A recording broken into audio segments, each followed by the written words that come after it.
Hey everyone, this is Rudy Rhodes, KYE's Instructional Technology Consultant.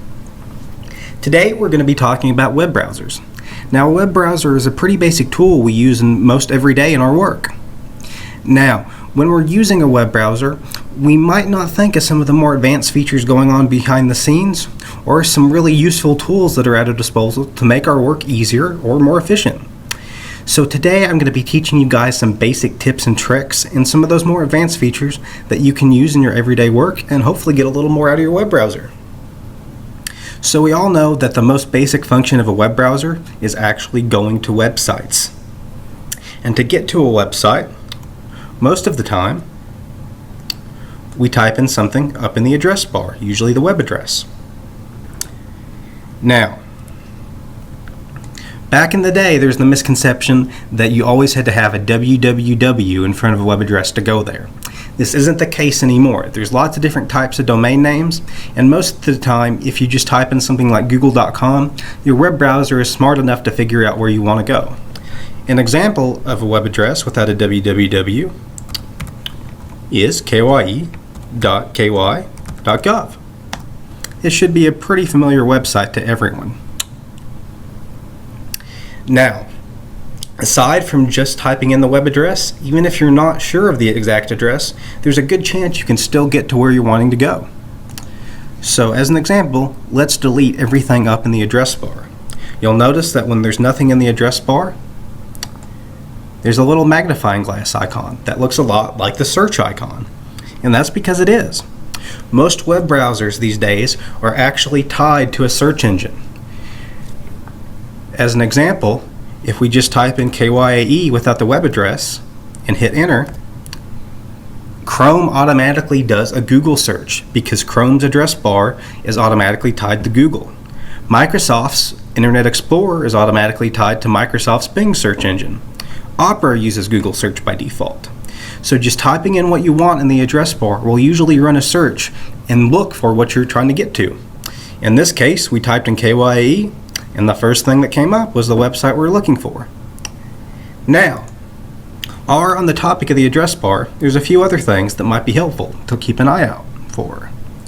Like you'll see up here where it says HTTPS. That S stands for secure. Same thing with that lock icon. So that means any website you have with the HTTPS should be secure, and whatever you're doing on that website should be pretty safe. We also have this little icon that looks kind of like a wheel or a circle, almost looks like a redo button. That's the refresh button. So if you're ever on a website that doesn't load correctly or it seems like something's wrong, you can click that refresh button and it'll reload the page and make sure everything's working okay. You're probably familiar with the arrows next to it. You have a back arrow and a forward arrow. You can hit the back arrow to go to web pages you've already been to, or forward to go to web pages that you're going forward to if you've already gone back. Kind of confusing to say, but I think you know what I'm getting at.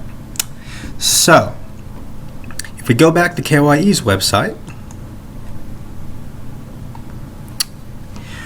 another thing to keep in mind with web browsers is that sometimes it seems like your work can be overwhelming because you may be having to look at two websites at the same time. You might be having to compare documents, you might be looking at bills or login information between two websites, and it just can seem overwhelming. This is especially the case if you're trying to run it in multiple browser windows. Having multiple browser windows open at once can be really slow, it can be kind of clumsy and cumbersome, and it can bog down the speed of your system. So a good way to handle multiple web pages at the same time is using tabs. Now, most modern web browsers are going to have tabs as an option. A tab is just what it sounds like. Up at the top of the window, you'll notice there looks like a little tab of a manila folder. And that is really what it is, because it helps you sort out your web pages. So you see the tab up top, it has the web page name. Then next to it is a tiny little button that looks like a tab that's kind of in the background or not quite there yet.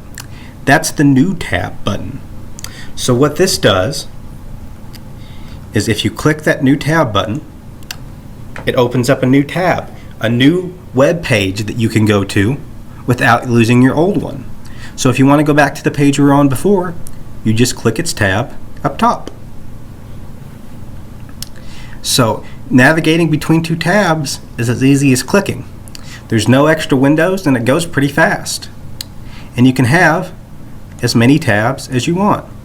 You'll notice that the new tab button moves each time because it's always after your last tab. Getting rid of tabs is easy too. You just click the little X buttons.